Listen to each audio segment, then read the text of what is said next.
when looking for a town to stay at for my weekend off. I wanted something that was beautiful, but not expensive. After hours of searching the internet, I came across a small city named Heaven's Acres. From the photos, it looked beautiful, plus the house I was thinking of staying at was right on the beach.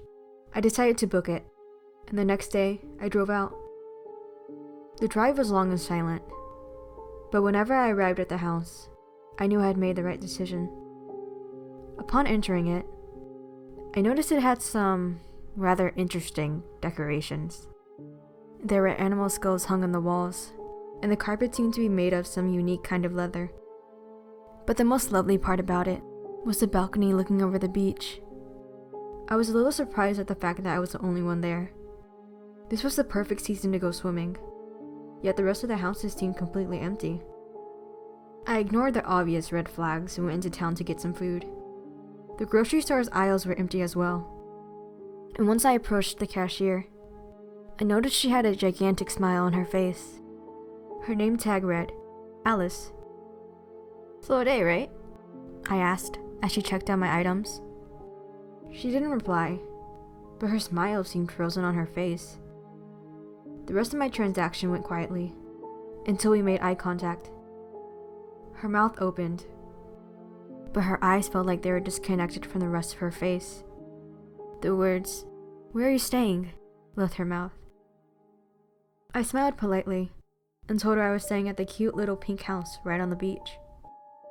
Instead of maintaining her smile, her face fell and she looked around nervously. She began muttering something, but it was hard to make out. "You need to leave. You need to leave right away." I gave her a confused look. "Excuse me?" Her eyes wouldn't stop moving, until something in her seemed to snap. In the blink of an eye, she was back to the weird state from before. With a creepy smile back on her face, she gave me one last warning. There's a reason no one's staying on that beach.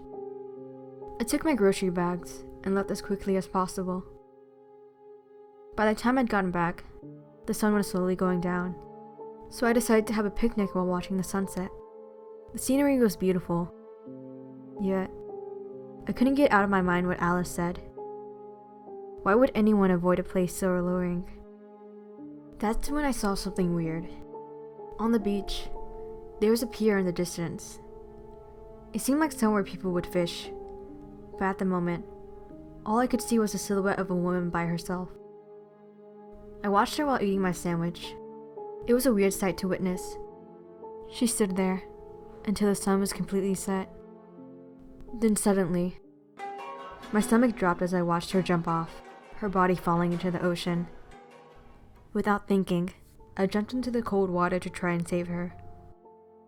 I opened my eyes underneath the water to try and find her. But instead of rescuing her, I saw something much more horrifying. At first sight, you might have thought it was a human. It had humanoid features, but his eyes were pitch black, and it was so skinny his ribcage was visible. I tried swimming back to the surface for air, but I felt claws rip into my skin and pull me back down. No matter how hard I struggled, I couldn't make it back to the top. It felt like I was gonna run out of oxygen any second. And looking down at it, I knew this wasn't gonna be a happy ending. I pulled my leg up with as much force as possible and kicked her arm off my leg. After I was free, I swam back to the shore the fastest I'd ever swam in my life. Laying on the sand, I realized why Alice told me I needed to leave. In the middle of catching my breath, I could smell smoke in the air. Looking back at the beach, I saw 4 people standing around a bonfire with animal skulls on. I didn't stay there long enough to see what they were planning, and rushed up to the house before they could see me. The whole night, I kept feeling paranoid while looking at the door, and the weird animal skulls on the walls didn't ease my fear either. After bandaging up my leg, I decided to search up the beach and find out what those things out there really were.